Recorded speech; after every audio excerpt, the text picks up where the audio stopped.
WhatsApp guys you guys watching Anson. So ഇന്നത്തെ video എന്ന് പറയുന്നത് ആടുജീവിതം എന്ന് പറഞ്ഞിട്ടുള്ള മൂവി ഞാൻ കണ്ടു.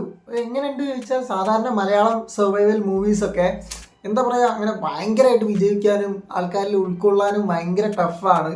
ഇക്കഴിഞ്ഞ മറ്റേ മഞ്ഞുമൽ ബോയ്സ് ആണ് പിന്നെയും കുറച്ചും കൂടി അടിപൊളിയായിട്ട് എല്ലാവർക്കും തലയിൽ കയറിയത്.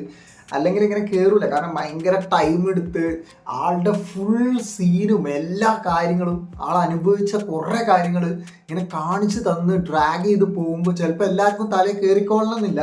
അപ്പം ആ ഒരു സീന് ചിലപ്പോൾ ഇതിൽ വരാൻ ചാൻസ് ഉണ്ട്. മേ ബി കുറച്ചൊരു ലാഗൊക്കെ ഫീൽ ചെയ്യും.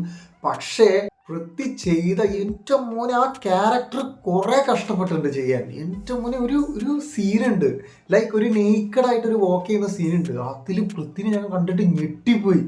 കാരണം എൻ്റെ ഒരു മൈൻഡിൽ എന്ന് പറഞ്ഞാൽ പൃഥ്വിൻ്റെ ബോഡി എന്ന് പറഞ്ഞാൽ അത്രയും മസിൽ, ആ ഒരു ചെങ്ങായി ആ ഒരു വൈബിലേക്ക് ആ ആളെടുത്ത എഫേർട്ട് ഉണ്ടല്ലോ, അതൊരു രക്ഷയില്ല. ഈ പടത്തിൽ ആൾ അഭിനയം എല്ലാം അടിപൊളിയായിട്ടുണ്ട്. പിന്നെ ആളെ ഹെൽപ്പ് ചെയ്യുന്ന ഒരു വ്യക്തിയുണ്ട്, ആളും കുറച്ചും കൂടി അടിപൊളിയായിട്ട് തോന്നി.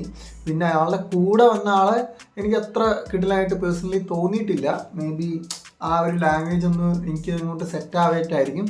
പിന്നെ ഇതിൻ്റെ വിഷ്വൽസ് ചില ഷോട്ടൊക്കെ ഉണ്ട്, എൻ്റെ പൊന്നെ എന്ത് രസമാണ്, എന്ത് കിടില കോമ്പോസിഷനാ. ഇങ്ങനെ ഒരു ജസ്റ്റ് ഒരു നിസ്കരിക്കുന്ന ആ ഒരു സീനുണ്ട്, ഇങ്ങനെ സൂര്യനും ജസ്റ്റ് ആ ഒരു മലേൻ്റെ ഒരു ജസ്റ്റ് മല പോലെയുള്ള ഒരു സൂര്യനും ഇയാൾ നിസ്കരിക്കുന്നു, അങ്ങനത്തെ കുറേ കിട്ടിലും വിഷ്വൽസ് ഉണ്ട്. വിഷ്വലിൻ്റെ കാര്യത്തിൽ ഒരു രക്ഷയില്ല. ഞാൻ ചില സീനൊക്കെ എൻ്റെ മോനെ ഒരു ആടായിട്ട് മാറുന്ന പോലെ ഒരു സീനുണ്ട്, ആ ആടിൻ്റെ ഉള്ളിലായി പോയി ആൾ ആടായി മാറി. ഇങ്ങനത്തെ ഒരു സീന് കാണിക്കുന്നുണ്ട്, എൻ്റെ മോനെ അതൊക്കെ സീന് കിട്ടില്ലേ. പിന്നെ ഒരു ജംപ് സ്കെയർ കാണിക്കുന്നുണ്ട്, അത് അടിപൊളി. പക്ഷെ ഞാൻ പറഞ്ഞല്ലോ, ഒരു ലാഗ് നിങ്ങൾക്ക് ഫീൽ ചെയ്യും. മറ്റേ മഞ്ഞുമൽ ബോയ്സ് പോലെ നല്ല വൈബിൽ ഇങ്ങനെ കിടിലൻ മ്യൂസിക്കും പിന്നെ ഡയലോഗ്സ് കുറവാണ്, വളരെ കുറവാണ് ഡയലോഗ്സ് ഒക്കെ. ഈവൻ പൃഥ്വിരാജ് തന്നെ ചില ടൈമിൽ സൗണ്ട് പോയിട്ട് ഇങ്ങനെ ആടുപോലെ ആവുകയാണ്. ആ ഒരു രീതി നമുക്ക് ഇങ്ങനെ ഒരു വേറെ തന്നെ ഒരാളായിട്ട് നമുക്ക് തോന്നുന്നു. എനിക്ക് പൃഥ്വിരാജിനല്ല, ഈവൻ ലാസ്റ്റിലേക്ക് ഒന്ന് ജസ്റ്റ് ഷേവ് ചെയ്തിട്ട് കണ്ടിട്ട് പോലും അത് ആളാണെന്ന് എനിക്ക് അക്സെപ്റ്റ് ചെയ്യാൻ പറ്റുന്നില്ല. അങ്ങനത്തെ കുറേ കാര്യങ്ങളുണ്ട് ഇതിൽ. സോ ആ ഒരു സംഭവമൊക്കെ ഭയങ്കര അടിപൊളിയായിട്ട് എനിക്ക് പേഴ്സണലി തോന്നി. പിന്നെ നിങ്ങൾക്ക് എല്ലാവർക്കും ഇപ്പോൾ തിയേറ്ററിൽ പോയിട്ട് ഭയങ്കര കിടിലൻ ഫീൽ തോന്നിക്കോളണം, നമുക്കൊരിക്കലും റിലേറ്റ് ചെയ്യാൻ പറ്റുന്ന കാര്യങ്ങളൊന്നുമല്ല. സോ അതുകൊണ്ട് തന്നെ എല്ലാവർക്കും ആ ഒരു കണക്ഷൻ കിട്ടിക്കോളണം എന്നില്ല. ഞാനൊക്കെ വിചാരിക്കുന്നത് ഇത് ഇത്രയും കഷ്ടപ്പെട്ടിട്ടുണ്ടല്ലേ, ഈ നജീബ് എന്ന് പറഞ്ഞ ആൾ ഇത്രയും കഷ്ടപ്പെട്ടിട്ടുണ്ട്, ഇത്രയും സീനൊക്കെ ആയിട്ടുണ്ട് എന്ന രീതിയിൽ ഞാൻ വിചാരിക്കുന്നുള്ളൂ.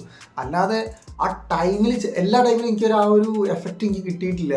ഈവൻ ലാസ്റ്റ് സീനാണെങ്കിൽ പോലും ഇങ്ങനെ പെട്ടെന്നൊരു കഥ പറഞ്ഞ് അത്രേ ഉള്ളൂ, ആ ഒരു രീതിയിൽ. അത് ബ്ലെസ്സിൻ്റെ ഒരു രീതിയാണ്, അതൊക്കെ എനിക്ക് തോന്നി. പക്ഷേ ചില VFX ആണെങ്കിൽ ചിലത് ഈ വൾച്ചറിൻ്റെ ഒക്കെ സീനുണ്ട്, കഴുക ഇങ്ങനെ വന്നിട്ട് ഇവരെ കൊത്തുന്ന സീനൊക്കെ ഉണ്ട്, അതിലൊക്കെ കുറച്ച് ആർട്ടിഫിഷ്യലായി തോന്നിയിട്ടുണ്ടെങ്കിലും അവരുടെ മാക്സിമം ചെയ്തിട്ടുണ്ട്.